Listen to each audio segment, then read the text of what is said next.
Hi, my name is Beth Azor, and I own shopping centers in South Florida. And this is my podcast, I Own a Shopping Center, Now What? So I was speaking to someone a few days ago about deadlines.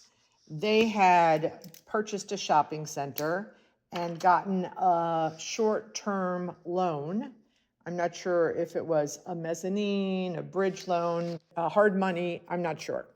But they had a 6-month situation where they needed to close on the property, increase the NOI so that they could either extend that loan or refi with a more traditional lender. And leasing started slow out of the gate. So I gave a couple of suggestions. First of all, you as the owner of the property, and certainly your third-party leasing advisor, really needs to understand the market, and you've heard me say this before, to be able to know how aggressive you need to be with both leasing rates and brokerage fees, right? So when you're on a tight time frame, wasting 2 to 3 months negotiating on a $20 triple net rent when your market is 15 gross, you're not going to meet your deadlines because you don't know the market. And I've shared with you enough times to not rely on the online market data. It's really not accurate. So you as the owner of potentially a multi-million-dollar property need to get out of your office and into the market yourself to confirm what's really going on in the marketplace. And I understand if you have a W-2 job, but you need to take some PTO time. And I don't care if you have to fly to the asset, you need to spend a couple days in the market so you can more adequately advise and counsel your leasing team on rates and help with executions of deals in the time frame that you needed. So now let's say you are aware of the market and leasing is slowing. But let's say you say, Beth, the market's $15 triple net. And the next thing you need to be aware of in the market is what are the spaces that are, what's the occupancy in the market? Is every shopping center 30% vacant? Because that impacts the rates, right? Again, I'm talking about deadlines and timing.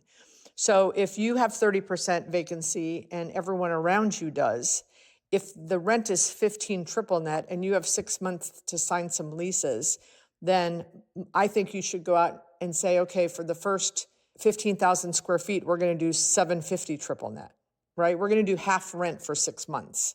So because you're on a timing deadline and maybe the other properties around you aren't, and you need to get the attention of the prospect. And the only way you're going to do that, or one of the main ways, is to hit their pocketbook. You guys know I'm not a huge believer in large amounts of TI, but if you have a big checkbook, again, if you have a bridge loan, I would not be investing a lot of TI to attract tenants.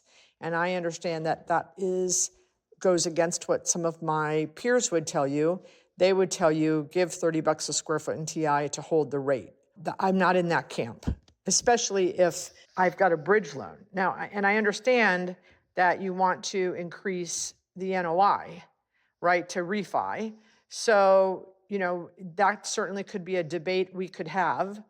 But I think that sometimes it's just easier to look at the space, identify targeted uses that could be good for the space, and then go out into the community and find those users and offer them, an $8 triple net rent in a market that's 15. You sign a 5-year deal or a 3-year deal, and year 2, the rent goes to 12, and then year 3, 15. Something like that is probably something I would do. The other thing that I would do is if my commissions, let's say your rents are $15 a square foot, a commission on a 3,000 square foot space might be very low If your leasing agent that you've hired in the market has 20 other properties they're leasing, and your fees for a deal for 3,000 square feet, if they lease a 3,000 square foot space at $15, 15 times 3 is 45,000 times 3, 120 times 6% is, I don't know. So if, let's say their commission is $3,000, whatever it is, I would bonus them.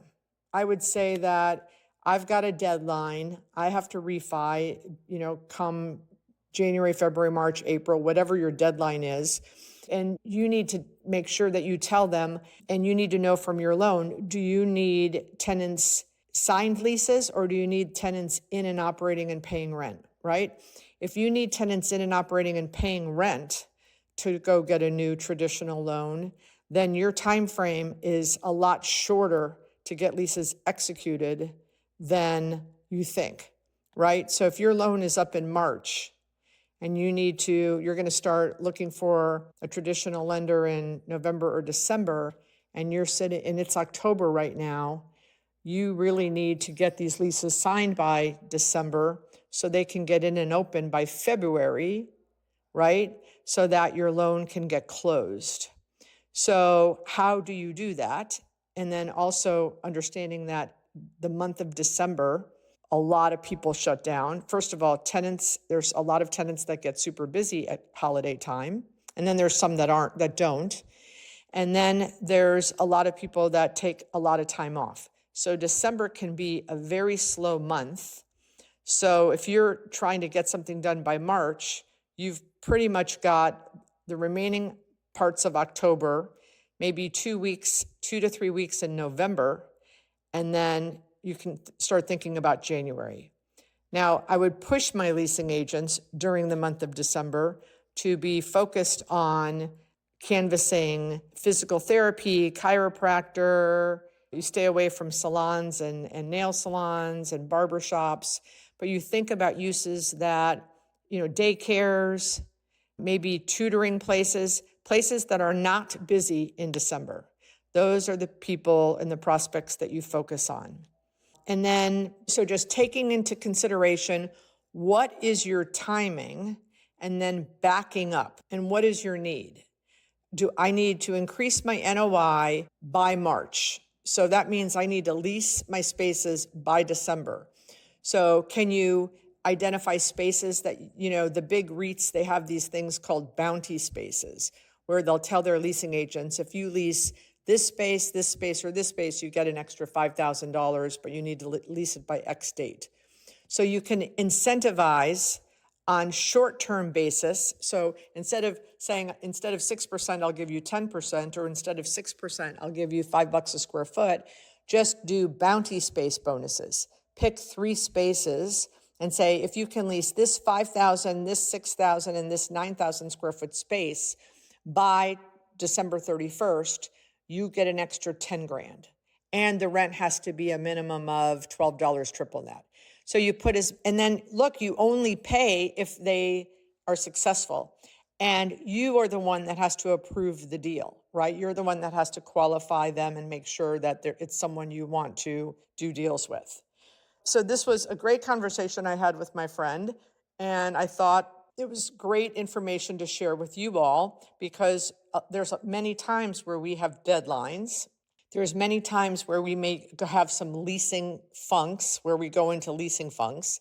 And it's important that you, the owner, and I've shared this before, jump in that car, jump in an airplane, go visit the properties, drive around with your leasing agents, go canvassing for 2 or 3 hours.